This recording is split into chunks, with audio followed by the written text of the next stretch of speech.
ಈ ಚುನಾವಣೆ ರಾಮ ಮತ್ತೆ ರಾವಣರ ನಡುವಿನ ಚುನಾವಣೆ. ರಾಮನಗರದಲ್ಲಿ ಹಿಂಗಂತ ಹೇಳಿದ್ದು ಶಾಸಕ ಮುನಿರತ್ನ ಅವರು ಈ ಹೇಳಿಕೆಯನ್ನ ಕೊಡೋ ಮೂಲಕ ಈ ಚುನಾವಣೆ ರಾಮ ಮತ್ತೆ ರಾವಣರ ನಡುವಿನ ಯುದ್ಧ ಅಂತ ಹೇಳಿದ್ದಾರೆ. ಮುನಿರತ್ನ ಅವರು ಮಾತನಾಡ್ತಾ ಹೀಗೆ ಹೇಳಿದ್ದಾರೆ. ರಾಮನಗರದಲ್ಲಿ ಶಾಸಕ ಮುನಿರತ್ನ ಅವರು ಹೇಳಿಕೆಯನ್ನ ಕೊಟ್ಟಿರೋದು, ನಾವು ಈ ರಾಮನನ್ನ ಪಾರ್ಲಿಮೆಂಟ್ಗೆ ಕಳುಹಿಸಬೇಕು. ಬಿಜೆಪಿಯ ಹೃದಯದಲ್ಲಿ ಜೆಡಿಎಸ್ ಇದೆ, ಮಂಜುನಾಥ್ ಹೃದಯದಲ್ಲಿ ಜೆಡಿಎಸ್ ಇದೆ. ಮಂಜುನಾಥ್ ಪರವಾಗಿ ಮುನಿರತ್ನ ಪ್ರಚಾರವನ್ನ ಮಾಡಿದ್ದಾರೆ.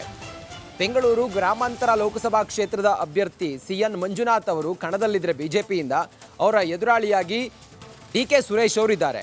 ರಾಮನಗರದಲ್ಲಿ ಇವತ್ತು ಮಂಜುನಾಥ್ ಅವರ ಪರವಾಗಿ ಮುನಿರತ್ನ ಅವರು ಪ್ರಚಾರಕ್ಕೆ ಹೋಗಿದ್ರು. ಆ ಸಮಯದಲ್ಲಿ ಅವ್ರು ಹೇಳ್ತಾರೆ, ಇದು ರಾಮ ಮತ್ತೆ ರಾವಣರ ನಡುವಿನ ಯುದ್ಧ ಈ ಚುನಾವಣೆ. ನಾವು ರಾಮನನ್ನ ಪಾರ್ಲಿಮೆಂಟ್ಗೆ ಕಳುಹಿಸಬೇಕು. ಬಿಜೆಪಿಯ ಹೃದಯದಲ್ಲಿ ಜೆಡಿಎಸ್ ಇದೆ ಅಂತ ಹೇಳಿ ಶಾಸಕ ಮುನಿರತ್ನ ಅವರು ಹೇಳಿದ್ದಾರೆ. ರಾಮ ರಾವಣರ ಯುದ್ಧ, ಅದರಲ್ಲಿ ಯಾವುದೇ ಅನುಮಾನ ಇಲ್ಲ. ಜನ ತೀರ್ಪು ಕೊಡ್ತಾರಲ್ಲ ಅವತ್ತೇ ಗೊತ್ತಾಗ್ತದೆ. ರಾಮ ರಾವಣರ ಯುದ್ಧ, ಅದರಲ್ಲಿ ಯಾವುದೇ ಅನುಮಾನ ಇಲ್ಲ. ಜನ ತೀರ್ಪು ಕೊಡ್ತಾರಲ್ಲ ಅವತ್ತೇ ಗೊತ್ತಾಗ್ತದೆ. ರಾಮ ರಾವಣರ ಯುದ್ಧ, ಅದರಲ್ಲಿ ಯಾವುದೇ ಅನುಮಾನ ಇಲ್ಲ. ಅನಂತಕುಮಾರ್ ಹೆಗಡೆಗೆ ಎಂಪಿ ಟಿಕೆಟ್ ಮಿಸ್ ಆಗಿರೋ ವಿಚಾರಕ್ಕೆ ಸಂಬಂಧಪಟ್ಟಂತೆ ತುಮಕೂರಿನಲ್ಲಿ ವಿ ಸೋಮಣ್ಣ ಹೇಳಿಕೆ ಕೊಟ್ಟಿದ್ದಾರೆ. ಸಂವಿಧಾನ ವಿರೋಧಿ ಹೇಳಿಕೆ ಕೊಟ್ಟಿದ್ರಿಂದ ಹೀಗಾಗಿರಬಹುದು, ಟಿಕೆಟ್ ತಪ್ಪಿರಬಹುದು ಅಂತ ವಿ ಸೋಮಣ್ಣ ಹೇಳಿದ್ದಾರೆ. ಸಂವಿಧಾನದ ವಿರುದ್ಧ ಮಾತನಾಡೋದು ಪಾಪದ ಕೆಲಸ ಅಂತ ತುಮಕೂರಿನಲ್ಲಿ ವಿ ಸೋಮಣ್ಣ ಮಾತನಾಡಿದ್ದಾರೆ.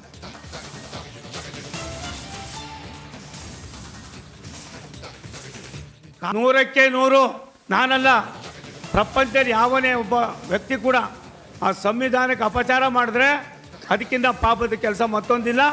ಕಾಂಗ್ರೆಸ್ನವರು ವೋಟ್ ಬ್ಯಾಂಕ್ಗೋಸ್ಕರ ಅಲ್ರಪ್ಪ ಅಂತ ಬಾಬಾ ಸಾಹೇಬ್ ಅಂಬೇಡ್ಕರ್ ಪುಣ್ಯಾತ್ಮನ ಡೆಲ್ಲಿಯಲ್ಲಿ ಜಾಗ ಕೊಡಲಿಲ್ಲ ಅವರು ಇದು ಮಾಡೋಕ್ಕೆ.